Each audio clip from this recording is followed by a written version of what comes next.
Paul Ryan's a budget guy. It means we're going to have an economic debate.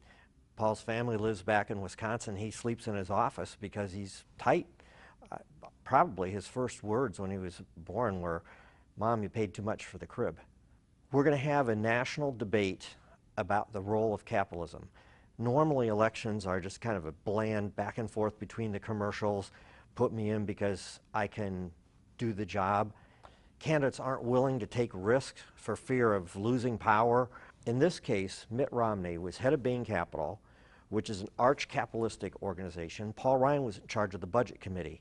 They clearly are going to run on economic issues that they know how to get control of our deficits, they know how to create jobs, and that President Obama has failed in that area. Because Paul Ryan wrote a specific budget, and you cannot balance our budget without dealing with entitlement programs, the Democrats are going to attack on Medicare and Social Security over and over. What we're going to hear are basically ads that go, Medicare, Medicare, Social Security, Medicare, rich, rich, poor, Medicare and Social Security.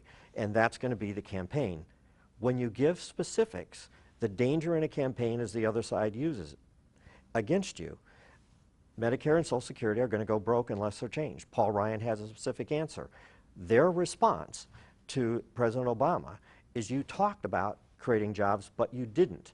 You talked about saving Social Security and Medicare, but you didn't. You talked about balancing the budget, but you didn't. It's time for grown-ups to come in who have specifics. It's going to be a nasty campaign.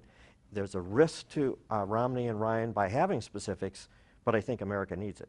Instead of bland expressions like hope and change, we're actually going to debate the real problems in America. How do we get our debt under control? What sacrifices are going to be made? What structure of government do you need to do in order to get the deficit under control so we don't lose Social Security and Medicare and so our country doesn't go under? Secondly, unemployment has been at 8% or higher for the longest since the Great Depression. How do you create jobs? Is it the government? We've been using the government under the current administration as the job creator. Bain Capital and Paul Ryan's budget, the examples of Romney and Ryan say it's the private sector that creates jobs. Government, through regulation and taxes, not only doesn't create jobs, it destroys jobs.